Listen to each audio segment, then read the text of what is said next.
പ്രിയപ്പെട്ട എൻ്റെ മക്കളെ, ഷുവറായിക്കൊണ്ട് 6 മാർക്ക് കിട്ടുന്നൊരു അടിപൊളി ഐറ്റം പറഞ്ഞു തരാൻ പോവുകയാണ്.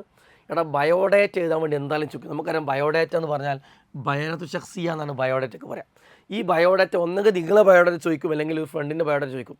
നിങ്ങൾ ആദ്യം ചോദിച്ചാൽ നിങ്ങളെ പേരോ ഫ്രണ്ടിൻ്റെ പേരോ എഴുതി കൊടുക്കും. കാരണം പബ്ലിക് എക്സാമിന് നിങ്ങളെ പേര് പറയില്ല, ഫ്രണ്ടിൻ്റെ പേര് പറയില്ല.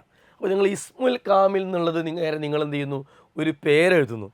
താരീഖുൽ മീലാദ്, നിങ്ങളൊരു ഡേറ്റ് ഓഫ് ബർത്ത്, ഇഷ്ടമുള്ള ഡേറ്റ് ഓഫ് ബർത്ത് എഴുതിക്കൊണ്ടു. ഉൻവാന് നേരെ എന്തെങ്കിലും അറബിയിൽ ഒരു വാക്ക് എഴുതി വെക്കുക, അഡ്രസ്സ് എന്ന നിലക്ക്. ഇസ്മുൽ വാലിദ്, ഉപ്പാൻ്റെ പേര് എഴുതുക. അതേപോലെ തന്നെ വാലിദത്താണ് ഉമ്മാൻ്റെ പേര് എഴുതുക. മിഹിനത്ത് എന്നുള്ള ജോലി ചോദിക്കും, ഉമ്മാൻ്റെയാണ് ജോലിയെങ്കിൽ ഇതൊക്കെ നിങ്ങൾ ചേർത്ത് എഴുതിയാൽ മതി. മുഅല്ലിം എന്നുള്ള മുഅല്ലിമത്ത് എഴുതുക, മുഹന്ദിസ് എഴുതുക, തൊബീബത്ത് എഴുതുക. ഇതിൽ ഏതെങ്കിലും ഒന്ന് നിങ്ങൾക്ക് ഇഷ്ടമുള്ള ഒന്ന് എന്ത് ചെയ്യാം, ജോലിയായിട്ട് എഴുതുക. ആരും നമ്മളെ ജോലിയൊന്നും അന്വേഷിച്ച് വരാൻ പോകുന്നില്ല.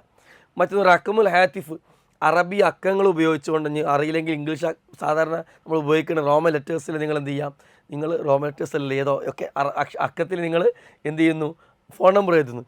ഹിവായത്ത് ഹോബിയാണ്. ഹോബി സ്വന്തമായി എഴുതാൻ അറിയാത്ത ആളുകൾക്ക് എല്ലാവരും വായന ഖിറാഅത്ത് എഴുതിക്കോളൂ. ഉമ്നിയത്ത്, നിങ്ങൾ ആവാൻ ആഗ്രഹിക്കുന്ന കാര്യം എന്ത് ആഗ്രഹിച്ചാലും വേണ്ട, അറബി എഴുതാൻ അറിയാത്തവർ അന്നക്കുവിനെ തൊബീബ് എഴുതിക്കോളൂ, ഡോക്ടർ ആവാൻ ആഗ്രഹിക്കുന്നു എഴുതിക്കോളൂ. അതൊന്നും നിങ്ങൾക്ക് മാർക്ക് പറയാൻ പോകണില്ല. ഇങ്ങനെ ഈസി ആയിട്ട് ഇതേ ഉത്തരം എഴുതി വെക്കുകയാണെങ്കിൽ നിങ്ങൾക്ക് എന്ത് ചെയ്യാൻ പറ്റും, ഒരു 6 മാർക്ക് വാങ്ങി പോക്കറ്റിൽ വെക്കാം. All the best. അസ്സലാമു അലൈക്കും.